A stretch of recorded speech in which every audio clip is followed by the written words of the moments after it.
Hey, it's Diego with Aim Shoot Develop. Today I'm talking about this camera, the Nikon F5. I was looking into old advertisements and things, looking for promotion for this camera, and I'd come across this video. Because this film was shot on a camera that only takes stills. The Nikon F5, technically the quickest camera in the world. After seeing that, I was just like, yeah, I want to try that. That looks really cool. So I pretty much got my Nikon F5. I am using the 28 to 85 zoom lens. I'm sure it would have been much faster with the prime lens, obviously because you don't have to zoom in autofocus, or the autofocus would be a lot faster, but I thought I'd give it a go. So yep, let's get into it. Okay, so pretty straightforward here. Here's just my Nikon on a simple tripod. I am using 400 speed black and white Arista film. It's very cheap and simple to use. And I'm also using the Polaroid Impulse AF with sonar. It's the one to get, and it's a cool color. First off, loading it up, I kept getting error messages, and I wasn't really sure what was going on.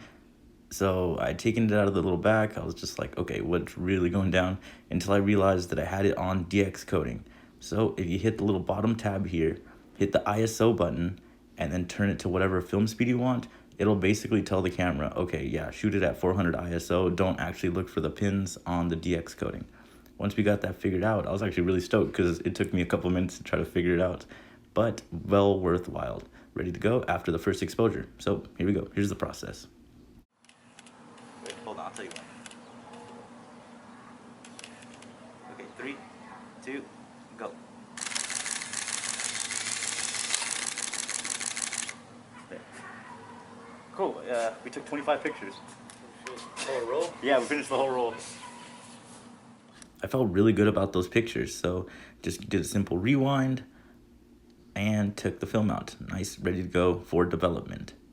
So pretty much just the process of me shooting it. Here's just some quick video of me developing, but shooting it was just on continuous auto, and I just had it pushed down all the way once it was locked in focus.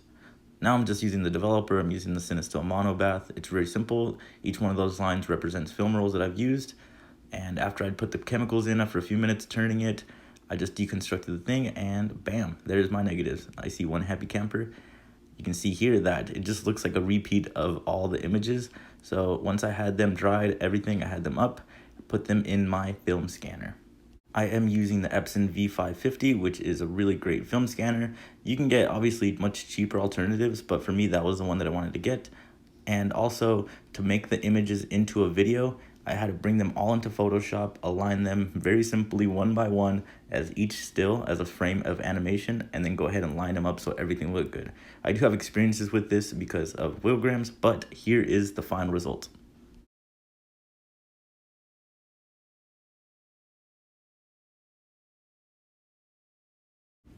Also, if you were wondering what the other image off the Polaroid Impulse looked like, here we go. It's actually me just pushing the shutter down. You can see the camera on the far left there on a box recording the video. I'm really stoked how the images came out. I think that's ridiculous how just cool and simple it is. Was it worth it doing all that process just for a quick 3-second clip? I actually think yes. I think just the fact that I can do that, just the fact that I have those options, plus it was much easier that I do have at-home development, I have my own film, little development thing, so, and I have the scanning here, so the cost to do this were really low considering I could just do it here at home, but if I was to send that out to a lab, it would get pretty expensive. So yeah, if you like this video, make sure to like and subscribe. I have tons of videos talking about cameras just like this. If you have any questions, feel free to ask in the comments or to reach out during the DMs on Instagram. I'll get back to you as soon as I can. So yeah, that's pretty much it. Keep shooting film. Take care. Peace.